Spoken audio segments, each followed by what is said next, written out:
Jon Miller, Chris Williams. From the Channel Seed Studios, it's Miller and Williams. Presented by Wild Rose Casino and Hotel. 3 locations in Iowa. 3 times the fun. You'd rather be here. This is Iowa Everywhere.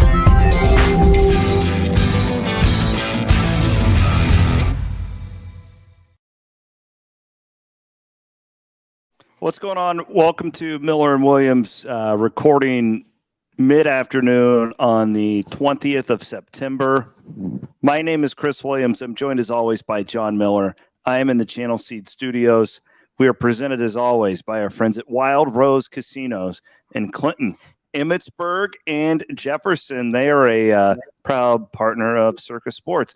Jon Miller sent an inappropriate text message last night to our group that was in Las Vegas together in March.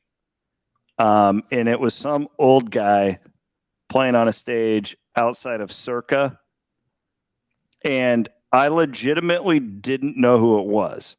And you automatically got defensive and accused me of being 10, I believe is what you did on the text message. And then you declared to me that it was you too. And I want to start this podcast by saying I objectively believe, well, it's subjectively, but I truly believe that they suck. I think that they're totally overrated and not good, and this has nothing to do with the age gap between us. Your response? Has everything to do with the age gap between us, because if you were my age, I've had this theory all along. The albums that were big and successful and popular when you were like 16 and you first got your driver's license and you started to spend a lot of time in your car. Yeah, Brooks and Dunn, My Maria.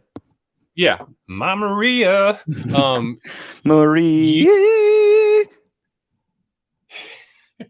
We need to hit a karaoke next year in Vegas. Yeah. So I had cassettes, you had CDs, and U2's Joshua Tree was the album the year that I turned 16, in 1986, 1987. And U2's albums before that were actually pretty good. They came out of the post-punk era. They still had a little punk to them. And, New Year's Day, Sunday Bloody Sunday. And then the Joshua Tree was just a massive hit. So it's okay that you don't like them. I don't like them as much as I used to, because I was a Billy Joel nut when I was like 10, 11, 12, 13. I wore that shit out. I did the Columbia House tapes for a penny, wore them out. And then U2, I also wore them out. And I did go see the Joshua Tree tour back in 2017, kind of a bucket list thing. Saw him down in Jerry World, last row at that time.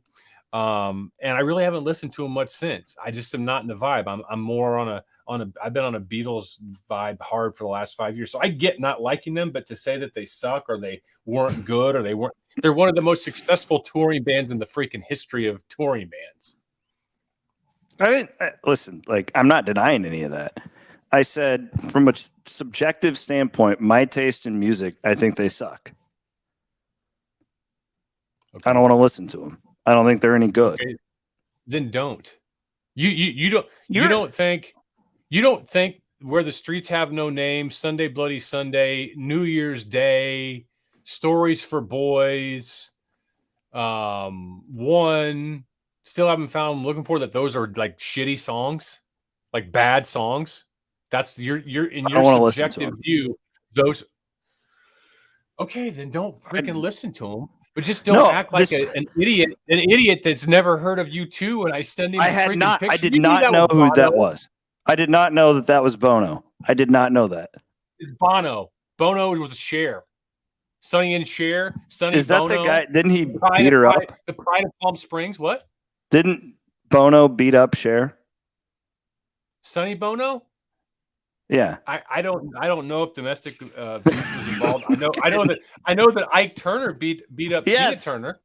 That's what I was thinking of. Okay. Right. Sonny and Cher, Ike and Tina. Yes. Peanut butter and jelly go right together. Yeah, Ike Turner was a dick. Just saying. I'm not an 80s guy. I'm not. Dude, Ike and Tina Turner was like 60s and 70s, bro. Seriously? Yeah. I'll be damned. Tina Turner just passed away a few years ago. She was 80-something. No way. This is one of the best worst starts to a podcast I've ever done. Well, and for the background of everybody listening, or if you're watching, you might be watching on the Iowa Everywhere YouTube feed, which is, I think, the best way to take in the shows. So this was, again, real text chain last night. Miller sends out the video of Bono singing on Fremont Street. I truly didn't know who it was. And you immediately get chippy and you get all mouthy, and then it pissed me off. And then I really don't like you two anyways. And we didn't even say hello when you got into the studio and we started arguing about it. And I said, stop it. I'm turning on the podcast. And save it for the podcast, which is one of my classic lines. Used to do that with Dace all the time. I like the thing. Let me just you know what? Just for the audience out there, here I sent a TikTok of Bono and the Edge on a trailer on Fremont Street. Our home away from home. I say, can you guys even imagine being there?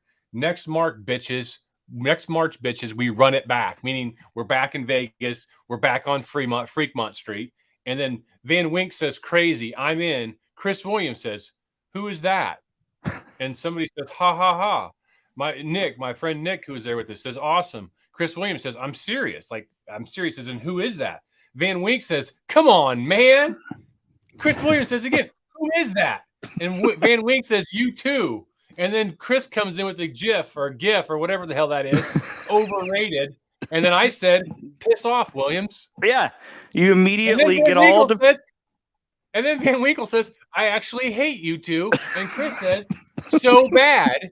And then I end the thread, oh, hi. Look, I'm 10 years old. Jeez. I need to remember I'm dealing. What are you guys even 40 yet? 39. Jeez, you grew up with shit music to listen to. No, I didn't. I grew up with Tupac, grew up with Nickelback, grew up with Next. Enough said. I said that just to mess with you. I like rap and country. That's what I listen to. So I like twang and I like the streets. Yeah. Those are my types of music. I saw some little bit on Bro Country on TikTok the other night, some guy saying that, rock music went from hair metal, hair bands to grunge, and that he feels like country had that Bro Country thing. Yeah. And then somebody named Brian Luke is basically kind of like the Nirvana of country, taking it to some different direction. Does that make any sense to you? Brian Luke? No. Anyways. Or was it Luke Bryan? Luke Bryan. Okay. Yeah, okay. Yeah, he's the godfather of douche country. There you go. That makes a lot more sense. Brian Luke. I actually knew it was Luke Bryan. I was seeing if I could get you, but I couldn't. Okay. A couple things. I want to pick your brain on Iowa, Penn State.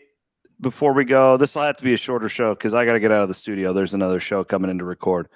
But I really wanted to, John, spend the majority of our time today talking about this USC story of Lincoln Riley blocking a reporter from having access to the team for 2 weeks. I'm reading from Sports Business Journal right now that the reporter violated its media policy. So apparently USC has a media policy that they hand out like a book, at media day I've never seen that in my career. At least, I mean, I've been given when you go to an NCAA tournament or a bowl game and they send you like a media guide where it's like, well, this is the times. And, but I've never heard of a university having written out rules to hand to beat reporters and whatnot. This reporter's name is Luca Evans. He is from the Orange County Register. And the Register reports that USC coach Lincoln Riley, quote, took exception with the story, and the team said it violated this policy because it included reporting outside of the approved media availability. So Riley's upset because two things happened. One, this Evans asked a question after a press conference, which seems very authoritarian to me, that you can't, hey, Lincoln, can I get one more? No, you're fired. Like that's really weird to me. And two, so I guess this Luka Evans referenced a conversation between two players that was taking place before. Like, I think, John, it was like one of those on the side media sessions where, you're chatting. Like, that happens all the time. Like, hey, Rocco Beck, what's up, man? Rocco, how you doing? Doing okay? How's your dad? You watching the XFL? Like, you're not really on the record, but it's very casual. Yeah, you're out there you're just out there kissing ass. Well, it's relationships, man. Like, that's what this business is. Right. Anyways, right. to the big part of this, that USC has completely blocked this one reporter for 2 weeks. And we're going in a really weird direction here because, there's these programs all over the country now that their need for the media is considerably less than it used to be because they have their own social feeds and many of these schools even have reporters now. Like the need for the middleman is less in their minds. Now, I would warn them that nobody wants to read a press release if you're a fan. So I would warn them to tread lightly on that. But what do you think about this, John? It's a scary place we're going, I think. So I'd really probably need to have more context as far as what is in this media policy that everyone either agreed to. Did they have to sign something? Like, what rule was violated and in what context the rule was violated? What you're telling me makes it sound like something was asked or there was a conversation that took place outside of the stated press conference time. Correct. And that reporter maybe used those conversations or things from those conversations on the record and used them in a story when Lincoln Riley may not have been aware that they weren't just having a relationship building time. If it was something like that, I still think it's heavy-handed, but if you agreed to stated rules and you get your hand slapped because you don't like stated rules, sorry. Did they get to agree to anything or were the rules just dictated to them? Well, again, it's like, was it one of those things where it said, here's the rules, sign this, if you don't have access to the press conference? That's also a totally different situation because that is very authoritarian. There was no choice in the matter. You either sign this and adhere to it or you don't get let in. That would definitely be a problem. That would be something that I would probably, were I the Orange County Register, I would probably sue USC. And it would get dropped, rather quickly because that is outside the traditions and I think legal protections afforded the press in the United States of America. Now, I also will add this: at Iowa, you're not allowed to contact players outside of designated. Yeah, that's like an unwritten rule. Like it's right. not. You leave them be. You leave them be. Yeah, it's not a deal but I would also, here's where I would challenge it.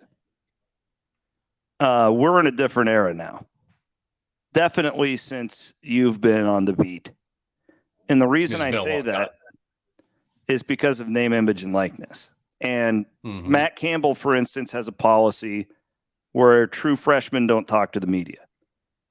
If I'm a celebrate, like let's say JJ Cole is a starting quarterback at Iowa State, kid out of Ankeny, superstar in high school, legacy kid, super popular. He has real value with name, image, and likeness. JJ Cole, in my opinion, could go to Matt Campbell and say, you are lowering my value because you're not allowing me to speak to the media. We've seen it in this world now where I know down in Texas, I believe a Texas A&M fan site, similar one, like a Cyclone Fanatic type, where they paid a player, this was a couple years ago, for their media rights, essentially. Like you can only speak to, and I hate that. Like I'm not pushing us in that direction, but I guess my point is, man, it feels really archaic to me right now. I think the rules are there in like for a good reason, right? You don't want guys like us badgering these players. I respect it. And I think that all the media should respect that as well. But again, like I'm saying that this is a different world now. What if, you know, what if a TV station had a, let's say that there's a, let's say Diet Coke contacts Channel 13 and they wanted to do a thing with Tory Taylor and they wanted to use him. Hey, how do we, you know, like, could you DM the guy? And, you know, I think it's different. Like we just live in a weird world right now. I don't know what exactly it should be, but I do think that these schools have to be on their tiptoes just a little bit, and reporters too. I think that you remember the Dream Team, the first Dream Team U.S. basketball, I think it was in '92, where they were sponsored apparel wise. Was it Adidas or Reebok? I can't remember which one of those two it was. And their warm up jerseys that they were to wear on the podiums and all that, they had, you know, something other than a Nike logo on it. And Michael Jordan, I think, if not others, but I know Michael Jordan did, he draped a flag over his shoulder to cover up the Nike swoosh so that he wouldn't be out of compliance with his apparel contract. That is just one example that comes to mind. So if somebody wants to sign over their media rights, you know, their media rights to a certain news outlet and they get compensated for it, okay. I'm not saying I like it, but I don't see why they shouldn't be able to do that. You know, as it relates to, you know, the hypothetical example you gave of J.J. Cole and Matt Campbell mitigating or minimizing his opportunity to make money via NIL as a true freshman by not speaking to the media, I would say this. You need to make sure that before you go to Iowa State or Iowa, because I think Kirk Ferentz has been quite similar with regards to that. That's a very common rule. I just use Matt because he's right up the road. But yeah, that's for sure. No, I'm just saying, go to a school. If you're concerned about that, go to a school that doesn't do that. But you agreed to go to that school, and you should have done your due diligence. And ignorance is not a defense. This deal's weird to me. Like I read this story that this Luca Evans wrote, and it's really harmless. Like it seems benign. This really just screams to me of a bigger problem we have in this sport of these larger than life, untouchable, overly paranoid, egomaniac coaches that want to control everything. Right. Yeah. And that's, they get drunk with power the same way politicians do.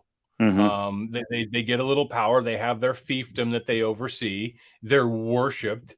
Certainly early on in their careers, when they're the new girl on the block, everywhere they go, everyone tells them how great they are, and they're venerated and made to feel like they are very, very important. When honestly, you know, they take their pants off and their poop is also brown and they also wipe. They're human beings the same way that we are. I'm sorry, that's gross. Unless they have a bidet. Or unless they accidentally take laxatives for 14 months. Then they're, you know, then they're very unique and special, and they hit that bidet. But yeah, I'm not trying to dismiss your concerns on this because on the surface to me it does sound a little authoritarian, but it, you know, kind of sounds like the theme of the day in this country right about now. But I just need more context before I could fly out the handle, and I realize you may be shocked to hear me say that, considering I never used to need much context to fly off the handle in my previous iterations, but I'm trying to get better as I age. No, I'm not. I wasn't expecting any flying off the handle. I just think it's an interesting discussion because you see it everywhere. This is not just in college athletics. I mean, these teams, these programs used to rely honestly exclusively on media to get the word out, to get people to buy tickets. There's no doubt. Right. I do think, you know, I would warn them if there's anybody from Iowa or Iowa State listening to this right now, you know, don't overshoot this. Now, and they haven't done anything like this. Like I'm not accusing Iowa or Iowa State of anything. It's just that's who our audience is. But fans just don't want to read and listen to press releases. They don't. That's why our shows get as many downloads and views as they do. Opinions move the needle. Press releases and game stories, who gives a shit? Nobody does. Opinion moves the needle. But let me give you an anecdote, because otherwise, why would you have an old guy in your network if you didn't have personal anecdotes? I had my press passes revoked in 2014.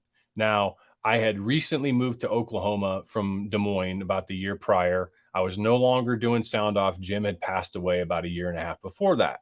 But, and I will tell you this, I was really keen on trying to prove that I could still wield a voice and still be relevant about the Hawkeyes, even though I had moved to Oklahoma, even though I started everything I ever did from Kansas City before I moved to Iowa.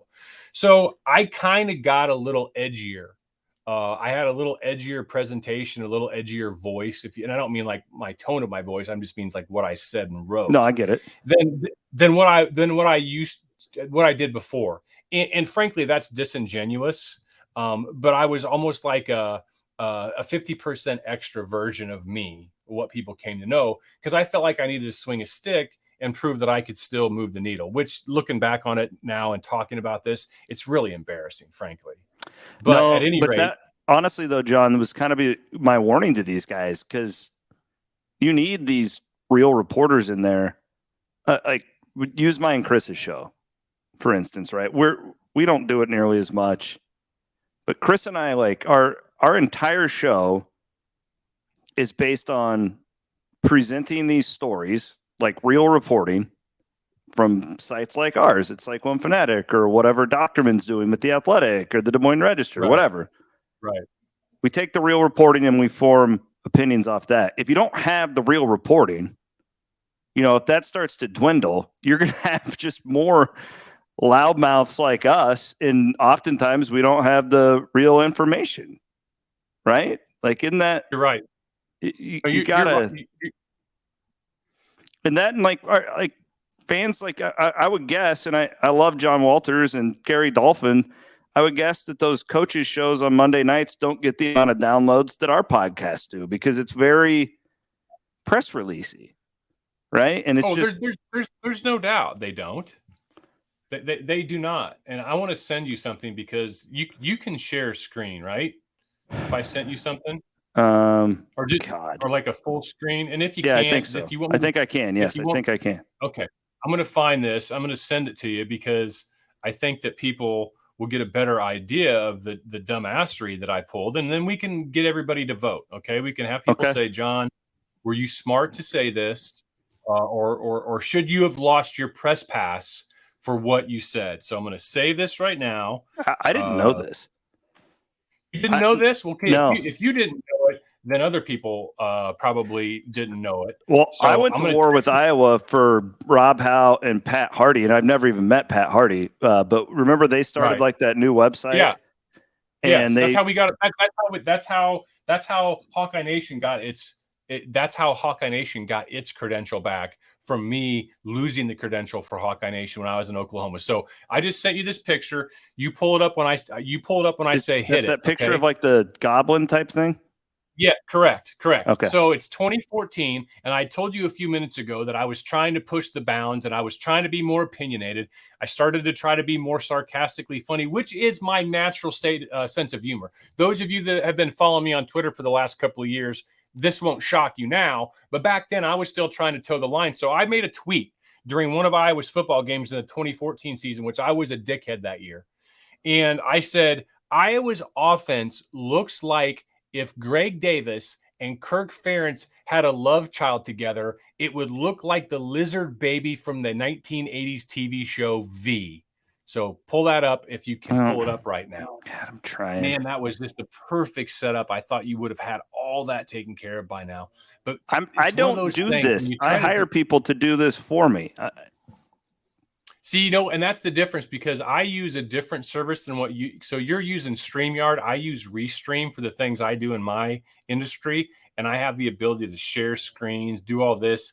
I'm the one that runs the studio. If you can't do it, folks, I'll tweet it out, and then the Iowa Everywhere Twitter account can use that for the picture of this podcast episode, and you can refer back to Yeah, that. I don't know how to do this. I've never done this before.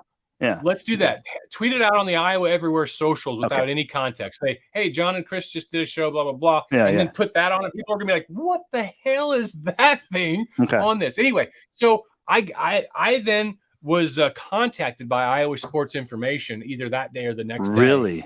And they were not happy about it.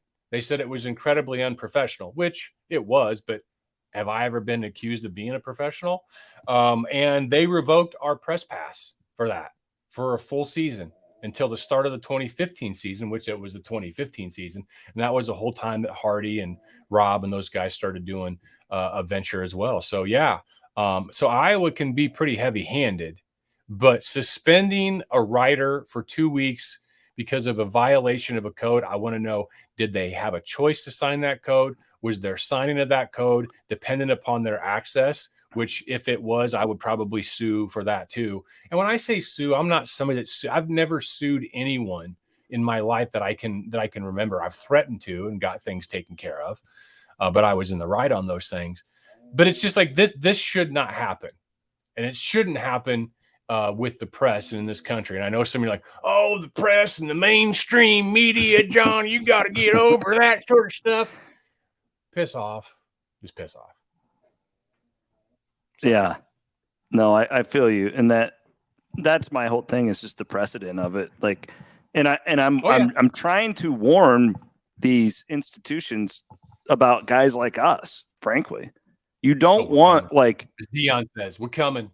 Well, what I'm saying is you don't want to get rid of the real journalists, like the Leisticos and the Rob Grays and the because if you start doing that too much, I mean, I see it at Iowa State right now. It's like the amount of media covering, and it's not the fan base has never been bigger, but the media outlets are dying. And if you start taking away Iowa and Iowa State football coverage, like sooner or later, there's not going to be that many people covering your team. There's just not, because there's just not enough jobs. Right. And the Ames Tribune doesn't exist now. Like the Ames radio station barely exists. The rival site isn't as big as it was. The scout site doesn't exist. Right. Like it's just a totally different world. And again, I'm only using Iowa State as an example. They've been great. I've never once had a problem working with Iowa State media relations. It's just I could see this becoming a thing. Like, you think Dion or, these other larger than life coaches aren't looking at what Lincoln Riley did? Like, I can do that. I can just kick that guy out of here. Right. Like, it's a dangerous place we're tiptoeing to here. Yeah. I think that, at some point, if you're a coach and you begin to have success, like Matt Campbell has, like Kirk Ferentz has, you start to get a little high on your own supply. Everyone's personality is different. So how that may manifest or has manifested with Kirk could be different than how it's manifested with Matt. But these coaches are always a lot more accessible early on. No doubt. If they make it and if they succeed, shut the door, shut them off, and how you like me now. And some of them turn into dickheads. Mm-hmm. I'm not saying Kirk. I don't think Kirk has. I think Kirk's always been Kirk, and he's always been a control freak and keeping people out. I used to call it Fort Kinnick, behind the walls of Fort. That's just how he's always been. That's his modus operandi. Kirk's a professional football coach who happens to have coached the last 24, 25 years in college. Matt Campbell, I don't know him as well as you do, but based on anecdotes I've heard over the last few years, I think Matt's gotten a little high on his own supply. I think that he once was very open with everyone, and he is no longer as open, and maybe it's gone the other way. Then you see the emotional thing that happened last week after the Ohio game. So I don't know. It just seems like these guys always sort of head that direction. I also think too, there's a buffer. The buffer gets bigger. Does that make sense? Yeah. Early on, you can just go up and talk to them, and then later on, they've got 3 or 4 guys that are kind of like they're. Oh, yeah. Which some of it you have to, right? Because one man can only do. Correct. There's only 24 hours in a day, but yeah, you're right. I actually think it'd be fascinating for a psychologist to write a paper on that, like do a real study on it, and to see because there's a reason. Like it doesn't mean they're just bad guys now, right? It doesn't mean they come in as like a good human and then 5 years later they're bad. But when you're at the top of this mountain forever and people are constantly clawing at you and pounding at you, like your mindset on how you view things is going to change quite naturally. Right. Yeah, you're right. It's fascinating. So you got to have people to tell you no. There's got to be somebody at USC to tell Lincoln Riley, hey, can we just bring this guy in and talk to him? Do we really have to make it this giant news story? Like, do we really have to do this? If I was ever a head coach, which is never going to happen, but if I were, I would, and this would probably cause some people to roll eyes, but I'd bring in my absolute most trusted friend.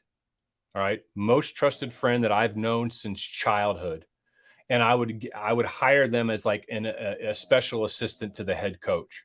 That person's job would be to tell me at times to fuck off, or you're an asshole. Yeah. Don't do this. This is stupid. Because I'm going to look at that guy like I looked at him when I was 17 or 18 when he told me that. And sometimes we came to blows. I always say your best friend really isn't a true best friend unless you've spilt blood fighting each other physically at some point in time over the years. And everybody needs somebody like that. Everyone needs that. And these coaches far too often do not have that, especially the longer they're at a university. But, I remember back when Kirk, the first time I ever interacted with Kirk was like a spring game, I think in 2000. And I was walking from the dental office's parking lot over to Kinnick. And I was walking along the sidewalk right by the water treatment plant, or maybe the old water treatment plant now. And Kirk was just walking. It was just Kirk. Kirk was in khakis and a white shirt. I happened to know him because I, was writing about him, but nobody else was around. I walked up to him. I introduced myself. I'm like, hey, Kirk, my name's Jon Miller. I just started a website. I'm going to cover the team. He's like, hey, John, great to meet you.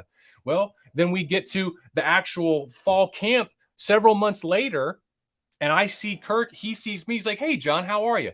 Dude won me over right then. Because there's no more powerful word in the English language than your own name told back to you by someone that you never would have expected to remember you. So he had me then.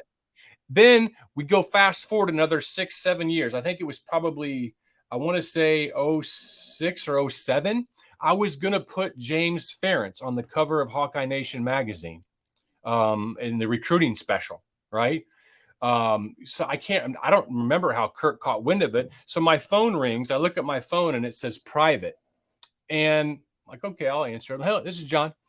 Hey, John, Kirk Ferentz, how you doing? I'm like, oh, hey, coach. I mean, that's like a bit of a shock when you're not expecting, you don't know who it is, and it's Kirk Ferentz. He's like, hey, you don't have to do that. And I've never told this story ever before to anyone, anywhere.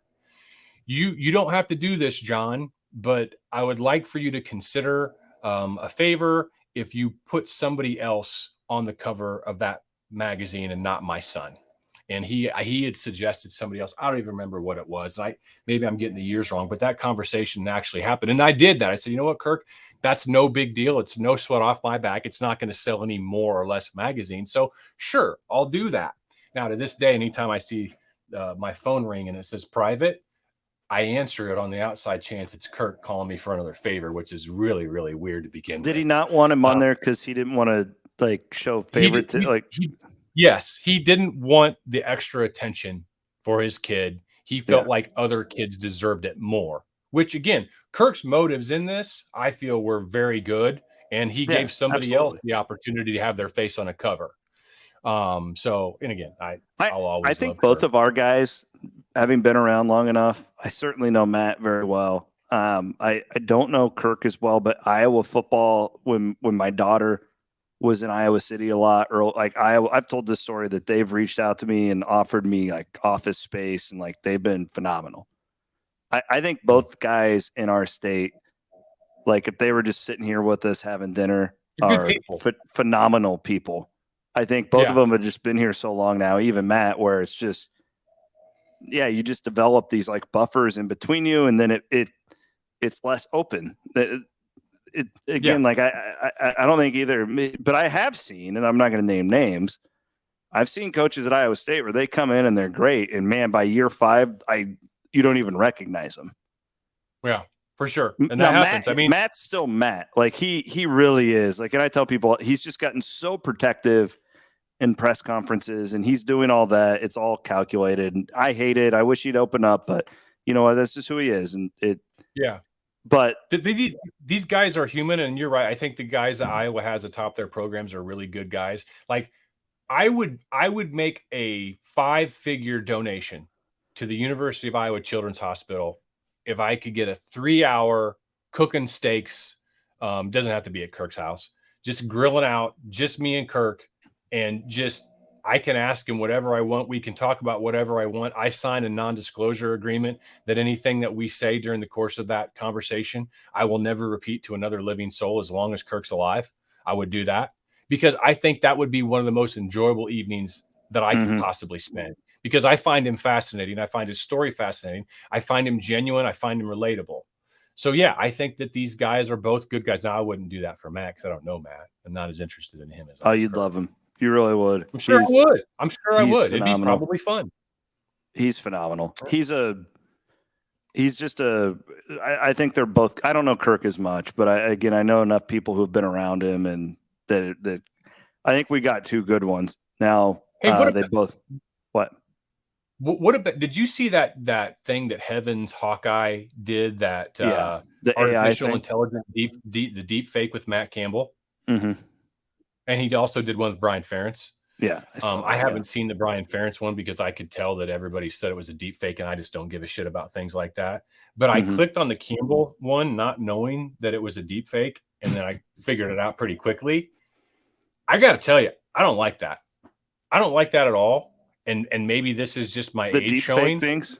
Yeah, I don't. I do not like it at all. We are having a hard enough time in this country deciphering what's true and what's not. Not only that, we have a number of people in this country when there is 100% no doubt about objective truth, and they still say, oh, I don't believe that. Where's the source? Who's the source? I'm going to do my own research. Maybe bleach does kill COVID. How would you know? Have you ever tried it? That's the world we live in. The last thing we need are deep fakes coming in and confusing people. Apple's new phone is going to have a way where you can talk into it for 15 minutes and it will recreate the sound of your voice, and your voice will be the Siri sound. Why do we need that? This is all really, really bad. So I was not entertained by that. And I'm not coming after Heaven's Hawkeye, but I just think it's a really bad stuff. I won't lie. I laughed, but it's funny because I didn't watch the Brian Ferentz one either. And the only reason I watched the Matt Campbell one is because I actually fell for it. And I fell for it. But I made a distinct note in my head to not share it because of what you're saying. Yeah. Because I was like, I don't want to share it and then trick some guy who's a 60-year-old man who's a season ticket holder to go and cancel. You know what I mean? Like, and we saw that happening all over Twitter yesterday with that thing. John Walters retweeted a guy and said, hey, this is not real, just so you know. Right. Every day I'll see a soundbite, almost every day, from a politician, left, right, whatever, that I have to pause and wonder, is that real? Or is that somebody doing a deep fake because what they said is so batshit crazy? Or even Photoshopped. It can't be real. Right. But we live in a world where the batshit crazy is common. Who's that guy, Fetterman from Pennsylvania? And this week's big hubbub about how he's dressing and all that, which I think's really silly and dumb. But he said today something like, if those jagoffs in Congress will, do something with Ukraine, then I'll wear a suit next week. And everyone's like, laughing and thinking it's funny and he's getting over on the Republicans. And I read that and I was sad. I'm like, and again, I'm guilty of going off on people too. But if we're going to be at the point where we're calling our people on the opposite ideological side that we're on in politics, that we're going to refer to them as jagoffs.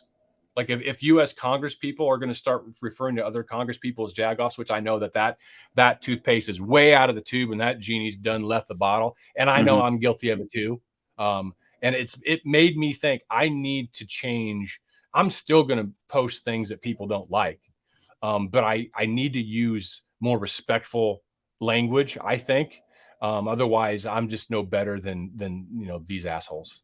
Which I just did it right there. See, I can't even help myself. All right, we have to go because I've got to get All the right. studio. Yeah, give me an Iowa Penn State prediction real quick. I think the Knits are going to win it by more than the 14.5. And there will be a new parlay from the Prince that will hit later this week. I've already got it picked out. I've already got a sneak peek. You have. What'd you think of it? You didn't look close enough, did you? You just saw that I did. No, I looked. Here, I'll run through it with you real quick. It was the Dolphins 6.5. That's a total public play. You're with all the schmoes. Pros are all on the Broncos. You're on the Bills at Washington. No, I'd take Washington there. 6.5. And then I'll lean on you for Wisconsin, Purdue. It did feel like Wisconsin kind of came to life in the second half in that game against Georgia Southern. And I just it's less a confidence of Purdue than anything. Yeah, they suck. The NFL. By the way, the NFL's so hard. Like it's really hard. It's really hard. I'm sitting here judging your picks. I don't know. I have no freaking clue. Yeah, I will say this will be less than in circa millions though. Me and Jason Luch have an entry, and we're currently in like the top 10% of it right now. We went 7-3 in the first 2 weeks, so we're right in the thick of things, baby. That's great. This will be less than 60 seconds and we're done. You give me a lot of crap for playing parlays. You think they're sucker bets. Suckers. I share a lot of things with you behind the scenes, and you can let the audience know. You don't ever show me the losers, John. You just show me the winners. I told you I've made 46 parlay plays since week 0. Over 60% of those are $25 or less. Okay. I've doubled my money. And you saw the winners I had this weekend. They're good. Prince had a really good weekend. All right. If I was done, I really want to jump on board the Prince, but I'm fading you at this point. Fade me. I'm fading you now. But if it's just a one-off parlay, I'm gonna suck. That's why it's volume, baby. You got to do the volume. System. You got to do the system. Volume. I told you that's how I am with NASCAR. Like I'm gonna pick one of every 10 winners, but when you're picking them and it's plus 1,200, pays off. I know the odds. I know I'm going to lose more than I win, but when I win, baby, I win. He wins big. He's Jon Miller. My name's Chris Williams. We thank our friends at Wild Rose Casinos for sponsoring Miller and Williams here on Iowa.